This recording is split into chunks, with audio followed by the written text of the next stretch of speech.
Forgive me. Let's go to the President-elect Joe Biden, about to roll up his sleeve. Let's listen in. All right.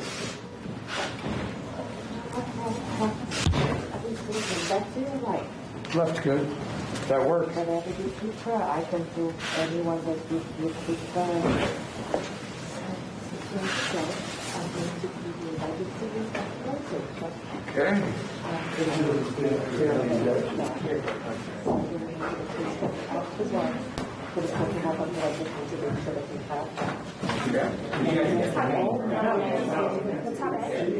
have you move just around on the other side, please?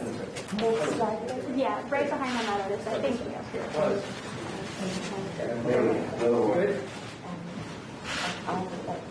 So now that you get to what's next? That is what you will get for just so much. Okay. What you need to know after you get the vaccine. All right. Are you ready? I'm ready. Okay. I'm ready. Good. Did you get to pick his Band-Aid? Oh, I've got a nice Band-Aid.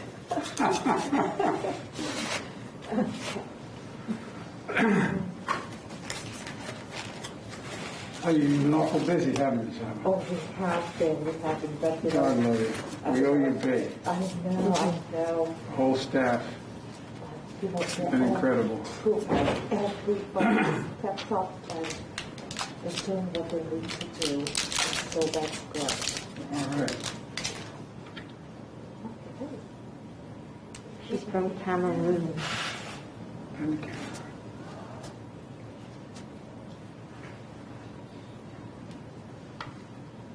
You want me to help you? Guess you need everybody watching, huh? I know. That's okay. That's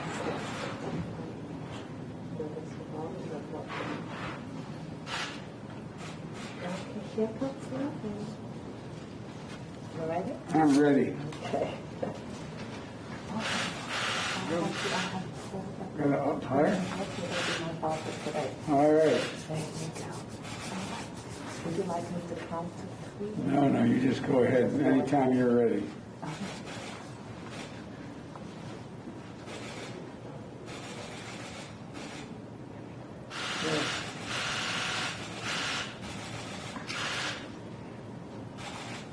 Mr. Biden, do you expect that teachers will have early access to the vaccine? And if so, do you think that moves the timetable to get students back to class? Would you like a Band-Aid? If you think it doesn't matter, you think I need one, I'll put it on. Okay.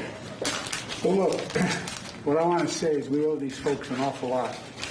The scientists and the people who put this together, the frontline workers, the people who were the ones who actually did the clinical work. It's just amazing. And I wish we had time to take you through the whole hospital to see how busy and incredible you all are. And we owe you big. We really do.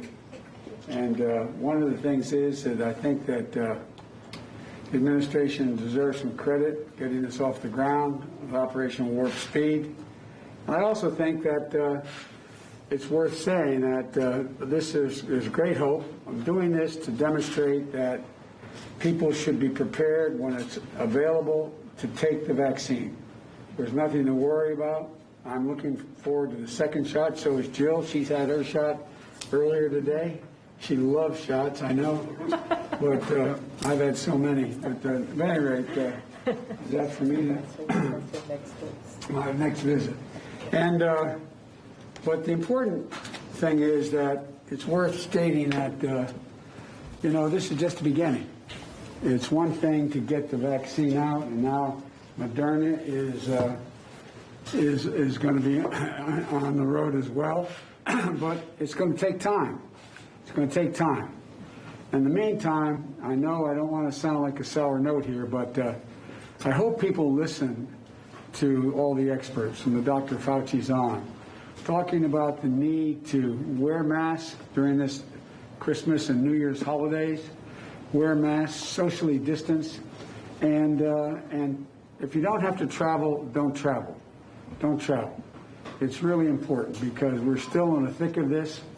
It's one thing to have the vaccine show up at a hospital. There's another thing to get the vaccine from that vial into a needle, into an arm. And there's millions of people out there that are going to need this, frontline workers first. But I just want to thank everyone for all that they've done. There's some real heroes, and you're among them. Thank you.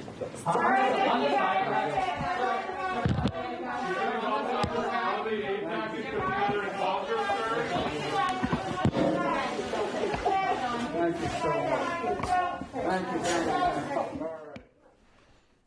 There you have it. Now officially the president-elect, and also we saw his wife standing there. She already had her shot from earlier today, got the shot. He said, hey, nothing to worry about, and of course took the moment to just thank, of course, all the front care workers, the folks in all these hospitals who we are so grateful for during this pandemic, and also, you know, took the opportunity to say, listen to the experts. You know, just because these 2 shots now rolling out, make sure you're social distancing, make sure if you don't have to travel, don't travel. But there you have it. He now officially has dose number 1 of the 2. Dr. Alt is still with me, and Jeff Zeleny is covering the president-elect. So, Dr. Alt, just first to you, you know, as you watch the president-elect rolling up the sleeves, semi-fist bumping the doctor or the nurse, you know, giving the shot, what was going through your mind? Well, I think that's certainly wonderful news and a wonderful example to set that Dr. Biden, the president-elect, set for all of us. I think your news outlet and many other news outlets a few weeks ago mentioned Elvis Presley 65 years ago this year when he was vaccinated. And most of that over 75 group that we discussed previously can remember where they were when Elvis Presley was on the Ed Sullivan Show and the polio vaccine trial that was going on 65 years ago, and what a good news that was. And I think that's probably, in American history, the most similar moment we're having in the past to what we're having now. Agree. Sharing it together, sharing it with everyone watching live. Jeff Zeleny, over to you. Also, you know, this nation right now is in need of leadership, and case in point, that is a leader. Well, President-elect Joe Biden, as you saw, getting the shot, but really this is coming on the heels of Vice President Mike Pence and the Second Lady Karen Pence receiving their shot on Friday. And one of the reasons you didn't see Jill Biden receiving her shot there, Brooke, we're told that she actually received her vaccination earlier today. So this was designed to be a photo op with a purpose for the president-elect. And we also heard him say something that we've not heard him say a lot. He said he believes that this administration deserves a lot of credit for the rollout of this vaccine. And he also was, giving some words of wisdom and advice and guidance to people across the country not to travel if they do not have to, and of course social distance and wear masks. He was wearing 2 masks, we could see right there. But one of the reasons, and you can see this here again, and this is just outside of Wilmington in Newark, Delaware, at the Christiana Hospital, and this is something that he has been planning for a long time. It's done today largely so he can have that second vaccine and he can be fully inoculated by the time he is sworn in on January 20th. We're only 1 month away from that, Brooke. So he didn't even wince there as you saw him getting the shot in his arm. He said he's gotten several shots over the years, and he made a little joke that Jill Biden, he said, does not like needles. But clearly this is the first shot. And next week, we are told that Vice President-elect Kamala Harris and her husband, Doug, are also going to be receiving a shot in a very public way like this, Brooke. Yeah, we'll be looking for that. And I'm glad you pointed out, as we talked about last week, Mike Pence, the vice president, and also his wife getting that shot last week. Dr. Alt, back over to you, because I saw I don't know if she was a doctor or a nurse, handing the card to the president-elect. I remember this from watching all the vaccinations in the UK. I imagine it's sort of like, here's the card. This is your, you've gotten your first dose. Hold on to this card because you need this to get your second dose. How does that work? Just for everyone watching, eagerly waiting their own vaccine. How does dose 2 work? Most of the vaccine right now, of course, is being given out to healthcare workers and residents of long-term health facilities. And so when I got my vaccine on Friday, we had a very organized system. I waited for 15 minutes. I filled out my card while I was waiting those 15 minutes and got an appointment date early in January to have my second dose. So, and I think we've been anticipating the availability of vaccine for a long time in the healthcare community. And so it's been pretty organized. I think the president-elect alluded to that at his own site where he got vaccinated.